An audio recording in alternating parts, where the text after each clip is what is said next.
जय हिंद प्यारे दोस्तों, दीप एकेडमी के यूट्यूब चैनल पर आप सभी का स्वागत है। तो आइए आज हम इस वीडियो में देखते हैं चक्रवृद्धि ब्याज में गुना पर आधारित प्रश्न। हमने इसका एक पार्ट देखा था, उसी के आगे हम दूसरा पार्ट देखेंगे। तो क्वेश्चनों पर हम आते हैं और प्रैक्टिस करते हैं। तो आज का पहला क्वेश्चन है कि यदि कोई धन चक्रवृद्धि ब्याज पर 2 वर्ष में अपने आप का 1.44 गुना हो जाता है तो दर ज्ञात करें। तो हमसे क्या पूछ रहा है? दर ज्ञात करें। 5%, 4%, 10% और 20%। तो हम ये देखेंगे पहले। तो यहाँ पर क्या लिखेंगे कि 1 रुपया, ये कह रहा है कि 1 रुपया कई वर्षों में, 2 वर्ष में कितना हो गया? 1.44 हो गया। अर्थात इसको अगर भिन्न में बदलेंगे तो यहाँ ये 100 रुपया है, तो ये कितना हो जाएगा? 144 रुपया हो जाएगा। तो 100 रुपया कई वर्ष में? 2 वर्ष में 144 रुपया हो गया। 100 रुपया 2 वर्ष में कितना हो गया? 144 रुपया हो गया। अर्थात 2 वर्ष के लिए बात किया तो इसका हम करड़ी में कर देंगे। करड़ी में 100 और यहाँ पे करड़ी में 144। तो इनका क्या निकालेंगे? वर्गमूल निकालेंगे। ये 10 रुपया और ये आपका बन गया कितना? 12 रुपया। 10 रुपया बना है 12 रुपया एक साल में, तो इसका 10 रुपये ब्याज कितना मिला? 2 रुपये का। 2 रुपये का ब्याज किस में मिलेगा? 10 गुणित कितना? 100। इसको कटाएंगे, आपका क्या आ जाएगा? 10 आएगा। तो 10 दूनी कितना हो जाएगा? 20%। तो ब्याज की दर क्या हो जाएगी? 20%। आपका कैसा विकल्प सही हो जाएगा? आपका चौथा विकल्प सही हो जाएगा। तो ऐसे ही आगे भी हम क्वेश्चन देखते हैं। अगला क्वेश्चन है, यदि कोई धन चक्रवृद्धि ब्याज पर 2 वर्ष में अपने आप का 2.25 गुना हो जाता है तो वह दर ज्ञात करें। वह दर ज्ञात करें। सेम उसी तरह का प्रश्न है। तो हम क्या करेंगे? यहाँ पे लिखेंगे कितना भाई, कि यहाँ 1 रुपया ये कितना बन गया है? 2.25 बना है। अर्थात यहाँ से दशमलव हटाएंगे तो 100 का यहाँ गुणा करेंगे। तो 100 रुपया ये कितना बन गया? 225 रुपया। 200 कितना बनेगा? 25 रुपया। अर्थात हमारा क्या हो जाएगा? इसका वर्गमूल निकालेंगे तो इसको करड़ी में लिख दीजिए 100 और इसको करड़ी में लिखिए 225। ये किसका वर्ग है? 10 का। और इसका वर्गमूल कितना हो जाएगा? अर्थात ये 15 का हो जाएगा। अर्थात 10 रुपये पर 5 रुपये का ब्याज मिला है, तो ये 10 रुपये से 15 रुपये बना है। अर्थात 5 रुपये का ब्याज किस में मिलेगा? 10 गुणित कितना आपका? 100। ये आपका ब्याज का दर आएगा। तो ये आपका 50% हो जाएगा। कै परसेंट हो जाएगा? 50%। अर्थात आपका ब्याज की दर क्या आएगा? 50%। आपका विकल्प कौन सा सही हो जाएगा? तो विकल्प आपका सही हो जाएगा, चौथा विकल्प आपका सही हो जाएगा। तो ऐसे ही आगे भी क्वेश्चन हम देखते हैं। तो दूसरे टाइप से क्वेश्चन देखते हैं। यदि 27 रुपया 3 वर्ष में चक्रवृद्धि ब्याज की दर पर 64 रुपया हो जाता है तो ब्याज की दर बताइए। अर्थात 27 रुपया है, ये कै साल में? 3 वर्ष में। 3 वर्ष में कितना हो गया चक्रवृद्धि ब्याज की दर से? 64 रुपया हो गया। अर्थात इसका भी एक करड़ी में कर दीजिए। यहाँ 3 करड़ी में 27 और ये 3 करड़ी में कितना? 64। अर्थात इसका घनमूल निकालिए तो कितना आएगा? आपका 3 आ जाएगा। इसका घनमूल निकालिए 4 आ जाएगा। तो 3 रुपया ये 1 वर्ष में कितना बन गया? 4। अर्थात आपका हो जाएगा 1 रुपये का ब्याज किस पर मिला? 3 पर। अर्थात कि इस पर ब्याज कितना मिला? 3 पर। गुणित कितना हो जाएगा? 100। अर्थात ब्याज की दर 33 सही 1/3% आएगा। ब्याज की दर क्या आ जाएगा? 33 सही 1/3% आपका ब्याज हो जाएगा। तो यहाँ विकल्प नहीं लिखा गया था, इसका आंसर 33 सही 1/3 हो जाएगा। ठीक।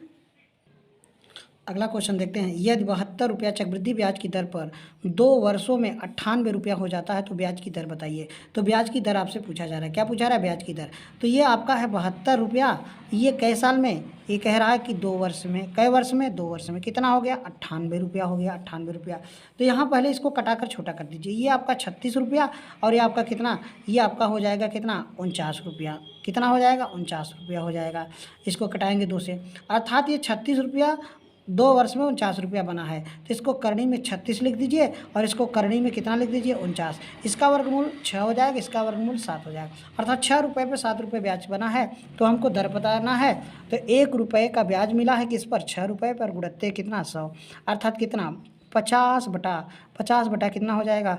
3 हो जाएगा। इसको बदलेंगे 16 सही 2/3%। 16 सही 2/3%। आपका चौथा विकल्प सही हो जाएगा। कौन सा विकल्प? चौथा विकल्प सही हो जाएगा।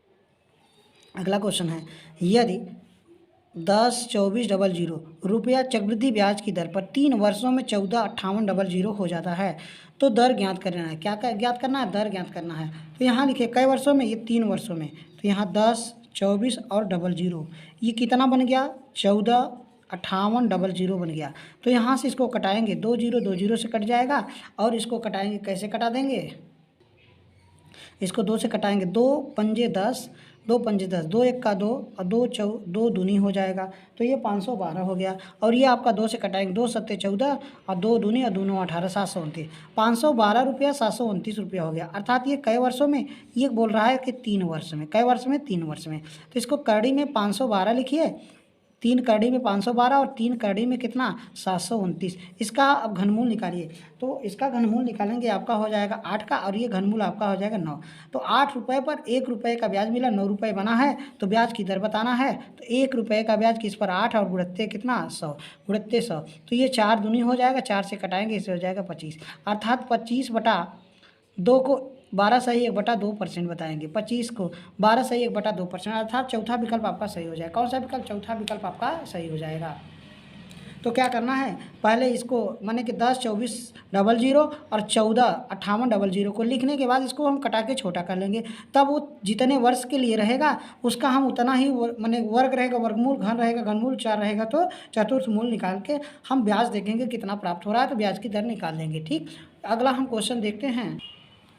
अगला क्वेश्चन है कि यदि कोई धन 2 वर्षों में 8,000 रुपया और वही धन 5 वर्षों में, कई वर्षों में 5 वर्षों में 27,000 रुपया हो जाता है, तो हमें दर ज्ञात करना है। क्या ज्ञात करना है? दर। तो हम यहाँ लिखेंगे P रुपया, ये कई वर्षों में, ये 2 वर्ष में, कई वर्षों में 2 वर्ष में कितना हो गया 8,000 रुपया। और फिर यही धन यहाँ से कह रहा है कि ये धन यहाँ से आपका कि 5 वर्षों में, कई वर्षों में 5 वर्षों में, ये कितना हो गया 27,000 रुपया हो गया। अर्थात यहाँ से यहाँ अगर देखा जाए तो ये कई वर्ष हो गया 3 वर्ष में, तो कई वर्ष में 3 वर्ष में आपका इतना बन गया, कई वर्ष में 3 वर्षों में।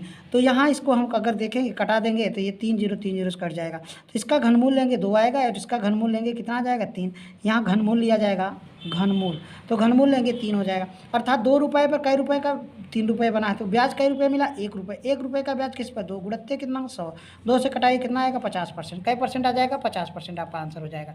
तो आपका आंसर कितना आ जाएगा 50% हो जाएगा। ठीक, तो आपका विकल्प चौथा विकल्प सही हो जाएगा। तो ऐसे ही क्वेश्चनों पर बने रहिए, आगे भी हम क्वेश्चन प्रैक्टिस करते हैं। अगला क्वेश्चन देखते हैं। कोई धन चक्रवृद्धि ब्याज पर 7 वर्षों में 6,000 रुपया हो जाता है और वही धन 14 वर्षों में 9,000 रुपया हो जाता है, तो मूलधन ज्ञात करें। क्या ज्ञात करना है? मूलधन ज्ञात करना है। तो आप बताइए, ये आपका पी है, ये कई वर्षों में 7 वर्षों में, 7 वर्षों में ये कितना हो गया 6,000 रुपया हो गया है, 6,000 रुपया हो गया है। अब कह रहा है कि ये 9 वर्षों में, कितने वर्षों में? ये 14 वर्षों में, तो यहाँ से अगर 7 वर्ष देखा जाएगा तो 7 वर्षों में ये 9,000 रुपया हो गया। कितना? 9,000 रुपया हो गया। अर्थात इसको इधर से देखें कटाएंगे तो यहाँ ये कट जाएगा, ये कट जाएगा, ये कितना मिलेगा? तो ये आपका हो जाएगा 2 और ये आपका हो जाएगा 3। अर्थात ये 2 यहाँ से जब राशि थी तो ये बना है 2, और जब 2 है तो ये बना है 3। अर्थात ये 3 बनने में, 3 बनने के लिए इसे राशि कितनी मिली? 3। 3 बराबर कितना? ये 6,000 रुपया पे बना हुआ है 3। तो 1 पर बनेगा कितना? 1 पे बनेगा 2,000 बनेगा। 1 पर कितना बनेगा? 2। तो 2 पर कितना बनेगा? तो 2 बना है कैसे? 2 बना होगा तो किस पर? 4 पे बना होगा, तो 2 बना होगा तो 4,000 पे राशि पर बना होगा। अर्थात आपकी राशि कितनी थी? 4,000। तो आपका विकल्प कौन सा? पहला विकल्प आपका सही हो जाएगा। ऐसे ही क्वेश्चन हम और प्रैक्टिस करते हैं। तो इस क्वेश्चन को, नेक्स्ट क्वेश्चन को देखते हैं कि कोई धन चक्रवृद्धि ब्याज पर 13 वर्षों में 3,000 रुपया हो जाता है और वही धन 26 वर्षों में 6,000 रुपया हो जाता है, तो मूलधन पता करिए। क्या पता कर रहा है? मूलधन। तो यहाँ पर हम देखेंगे पी हमारा जो है ये कई वर्ष में? 13 वर्ष में, 13 वर्षों में कितना हो गया आपका? 3,000 रुपया हो गया। तो यही जो धन है, ये धन बोल रहा है कि कई वर्षों में? ये 26 वर्षों में, कई वर्षों में? 26 वर्षों में कितना हो गया आपका जो बन रहा है? 6,000 रुपया बन रहा है, 6,000। अर्थात यहाँ से देखेंगे, यहाँ से यहाँ 13 ही वर्ष में हो रहा है। कई वर्ष में? 13 वर्षों में ही हो रहा है। तो इसको हम कटा देंगे 3 0 3 0, इसको कटा देंगे तो 1 और ये 2। तो अब बताइए 2 बना है कितने राशि पर? 3,000 की राशि पर। तो 2 की वैल्यू जो होगी वो बराबर हो जाएगी 3 के। तो 1 की वैल्यू किसके बराबर होगी? तो 1 की वैल्यू हो जाएगी ये 1,500 के बराबर। तो हमारा राशि कितना आ जाएगा? तो हमारा राशि आ जाएगा कितना? 1,500 राशि आ जाएगा। कितना राशि हो जाएगा? 1,500 राशि हो जाएगी। हमारी राशि कितनी है? 1,500 राशि है। तो ऐसे ही क्वेश्चन हम और प्रैक्टिस करते हैं। अगला क्वेश्चन देखते हैं। कोई धन चक्रवृद्धि ब्याज पर 11 वर्षों में 4,500 रुपया हो जाता है और वही धन 22 वर्षों में 6,700 रुपया हो जाता है, 6,750 हो जाता है, तो मूलधन पता करिए। मूलधन क्या है?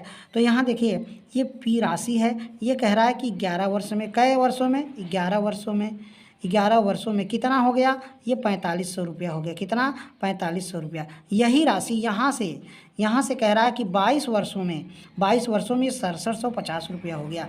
अर्थात 11 वर्ष ये हुआ और 11 वर्ष ये हुआ, तो यहाँ 11 और 11, अर्थात यहाँ से यहाँ देखने पर समय दोनों का बराबर हो गया। अर्थात ये 10 से कट जाएगा। इसको कटाएंगे अगर 5 से कटाएंगे तो यहाँ 5 90 आ जाएगा, और 5 से कटाएंगे 5 एक्का हो जाएगा, और 5 एक्का हो जाएगा, 5 यहाँ 15 और 5 बचे 25, और कटेगा। 9 से कटाएंगे तो 9 दहा में होगा, और 9 से कटाएंगे 9 एक्का 9, और ये 15 हो जाएगा। अर्थात तो यहाँ पे हमको मिलेगा कितना, 2 मिलेगा, और यहाँ पे कितना मिल जाएगा, 3 मिल जाएगा। 2 और 3, तो ये 3 की वैल्यू किसके बराबर होगी, 45 की, माने कि 3 की वैल्यू किसके बराबर होगी, 45 की। हमको 2 का वैल्यू पूछ रहा है, तो 3 का वैल्यू 45 के बराबर है, 4500। 1 का वैल्यू कितना, 1500 के बराबर हो जाएगा। तो 2 का वैल्यू कितना होगा, 3000। 2 का वैल्यू कितना हो जाएगा, 3000 हो जाएगा। तो यहाँ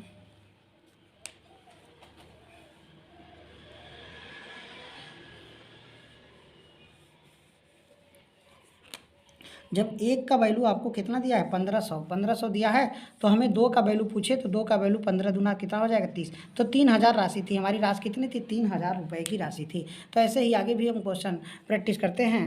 वर्षों के ब्याज पर आधारित प्रश्न, क्रमिक वर्षों के ब्याज पर आधारित प्रश्न। तो पहला क्वेश्चन है, किसी धन पर 2 वर्ष का साधारण ब्याज 160 रुपया है, जबकि चक्रवृद्धि ब्याज 164 रुपया हो, तो ब्याज की दर ज्ञात करना है। ब्याज की दर ज्ञात करना है। तो यहाँ पर हमको साधारण ब्याज जो ESI दिया है वो 160 रुपया है, और CI हमको दिया है कितना, 164 रुपया है। तो हमको ये पता होता है कि साधारण ब्याज प्रत्येक वर्ष का आपस में बराबर होता है, तो 1 साल और 2 साल, अर्थात ये कितना, 80 रुपया और ये 80 रुपया, 80 कितना हो जाता है, 100। 1 साल का 80 रुपया ब्याज है, और दूसरे साल का भी 80 रुपये साधारण ब्याज होता है। चक्रवृद्धि ब्याज कहता है कि 80 रुपये का ब्याज और फिर 80 रुपये का, तो हमको 4 रुपये और एक्स्ट्रा मिल रहा है, 4 रुपये एक्स्ट्रा मिल रहा है। तो 4 रुपये का ब्याज किस पर मिला, इस 80 रुपये पर। तो ब्याज की दर बताना है, तो 4/80 और गुणित्ते कितना, 100। तो ये आपका 10 से कट जाएगा, और ये आपका कटेगा 4 दूनी से हो जाएगा, 2 पंजे हो जाएगा। अर्थात आपको ब्याज की दर कितना आ जाएगा, 5% आ जाएगा। आपका दूसरा विकल्प सही हो जाएगा। तो इस तरह से क्वेश्चन हम अभी और प्रैक्टिस करते हैं। अगला क्वेश्चन है कि किसी राशि पर 2 वर्षों के लिए चक्रवृद्धि ब्याज 40 रुपया 80 पैसा है तथा साधारण ब्याज आपका 40 रुपया है, तो ब्याज की दर पता करना है। यहाँ लिखिए SI और यहाँ लिखिए CI। SI आपको कितना दिया है, SI 40 रुपया दिया है, और CI कितना दिया है, 40 रुपये 80 पैसा दिया है, 40 रुपये 80 पैसा। तो यह है 2 साल का, ये 20 रुपये और 20 रुपये ब्याज मिलेगा 2 वर्ष का, ये पहले साल का और ये दूसरे साल का। इस पर आपका पहले साल का 40 रुपये मिले, यहाँ पे 20 रुपये मिलेगा, और यहाँ 20 रुपया कितना मिलेगा, 80 पैसा। अर्थात पहले साल का साधारण ब्याज और पहले साल का चक्रवृद्धि ब्याज आपस में क्या होते हैं, बराबर होते हैं। तो 20 रुपये पर ब्याज आपको 80 पैसा ज़्यादा मिला है, अर्थात 80 बटा कितना, 20, और गुणित्ते कितना, 100। गुणित्ते कितना हो जाएगा, 100। ब्याज की दर पता करना है, तो दर बराबर हो जाएगा, ये पॉइंट से कट जाएगा, 20 चौके 80, अर्थात आपका ब्याज की दर कितना आ जाएगा, 4% आएगा। आपका विकल्प, तीसरा विकल्प आपका सही हो जाएगा। तो ऐसे ही क्वेश्चन हम और प्रैक्टिस करते हैं, तो आप लोग वीडियो में बने रहिएगा। तीसरा क्वेश्चन देखते हैं कि किसी मूलधन पर यदि 2 वर्षों का साधारण ब्याज 1400 रुपया और चक्रवृद्धि ब्याज आपका 1449 रुपया है, तो ब्याज की दर बताना है। ब्याज की क्या बताना है, दर बताना है। तो यहाँ लिखिए SI और यहाँ लिखिए CI। अब बताइए SI कितना है, 1400 रुपया है, सिंपल इंटरेस्ट 1400 रुपया है, 50 रुपया है, कितना है, 1449 रुपया है। हमसे क्या पूछ रहा है, हमसे यह पूछ रहा है, माने कि ये अगर ब्याज देखा जाएगा साधारण ब्याज 2 साल का, ये आपका हो जाएगा 700 रुपया और 700 रुपया हो जाएगा। यहाँ चक्रवृद्धि ब्याज ये 700 रुपया हो जाएगा, और ये 700 प्लस कितना हो जाएगा, 49। तो 49 रुपये ज़्यादा मिलता है किस पर, 700 रुपये पर। माने कि 49 रुपये का ब्याज है किस पर है, 700 रुपये पर। गुणित्ते कितना है, 100। 2 से कट जाएगा, 7 से कट जाएगा, अर्थात 7% का ब्याज की दर आएगा। तो ब्याज की दर कितना, 7%। पहला विकल्प आपका सही हो जाएगा। दूसरे टाइप से प्रश्न देखते हैं कि कोई धनराशि वार्षिक चक्रवृद्धि ब्याज की दर पर जिसका ब्याज 2 लगातार वर्षों में क्रमशः 900 रुपया तथा 981 रुपया है, तो धनराशि ज्ञात करना है। अर्थात हमारा जो चक्रवृद्धि ब्याज है CI, एक साल का 900 रुपया है और दूसरे साल का CI जो बन रहा है वो कितना बन रहा है 981 रुपया। तो 900 पर ब्याज हमको 81 रुपया बना है। 81 रुपये का ब्याज किस पर बना 900 पर, गुणित्ते कितना 100, अर्थात 2 से कट जाएगा। ये हमारा क्या आ जाएगा दर आ जाएगा। दर हमको कै परसेंट मिलेगा 9% मिल जाएगा। 9% के रेट से हमको ब्याज कितना मिला है 900 रुपया। हमारा वो क्या पूछ रहा है कि 2 वर्ष का हमको ब्याज माने कि 1 साल का साधारण ब्याज और 1 साल का चक्रवृद्धि ब्याज आपस में क्या होता है बराबर होता है। सेंट से हमको ब्याज कितना मिल रहा है 900 रुपया मिल रहा है। 1% से कितना मिलेगा 100 रुपया मिलेगा। तो 100% से कितना मिलेगा तो आपका कितना हो जाएगा आपका 10,000 हो जाएगा। कितना हो जाएगा आपका 10,000 हो जाएगा। आपका कितना हो जाएगा 10,000 रुपया हो जाएगा। अर्थात आपका विकल्प के कौन सा चौथा विकल्प होना चाहिए। यहाँ मिस्टेक हो गया, यहाँ 1 जीरो और हो गया। चौथा विकल्प आपका सही हो जाना चाहिए था। तो इस हिसाब से जो विकल्प है यहाँ 1 जीरो कम लिखा गया है। ठीक। अगला क्वेश्चन है कि किसी मूलधन पर तीसरे वर्ष और चौथे वर्ष के लिए चक्रवृद्धि ब्याज क्रमशः 125 रुपया और 135 रुपया, तो ब्याज की दर बताना है। अर्थात यहाँ पे चक्रवृद्धि ब्याज CI जो है ये पहला साल, दूसरा साल और तीसरा साल, और ये आपका चौथा साल। यहाँ ब्याज नहीं दिया, यहाँ नहीं दिया। यहाँ कितना दिया है एक तीसरे साल के लिए 125 रुपया, और इसी पर ब्याज हमको दे दिया कितना 135 रुपया दे दिया। अर्थात यहाँ से हमको ये तीसरा साल और ये चौथा साल के लिए दे दिया, चौथा साल के लिए दिया। अर्थात यहाँ से ब्याज हमको 10 रुपये बढ़ा है। तो 10 रुपये बढ़ा किस पर 125 पर। तो 10 रुपये का ब्याज किस पर बढ़ा 125 गुणित्ते कितना 100। तो ये आपका 25 चौका 100 हो जाएगा। 25 आपका पंजे 5 दूनी 10 और 4 दूनी कितना हो जाएगा 8% के रेट से आपको ब्याज मिला। अर्थात तीसरा विकल्प आपका सही हो जाएगा। कौन सा विकल्प सही हो जाएगा तीसरा विकल्प आपका सही हो जाएगा। ठीक।